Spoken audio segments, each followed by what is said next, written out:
ZTE Blade A35e, and today I would like to show you how you can clean storage.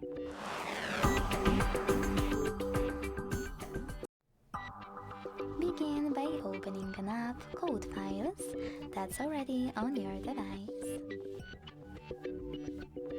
When you're ready, click on those three lines at the top left corner and hit Clean section.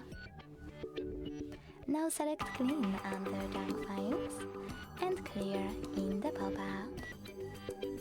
As you can see, after a couple of seconds, storage of my device was successfully cleaned. Thanks so much for watching. If you enjoyed this video, leave a like, comment and subscribe. Bye!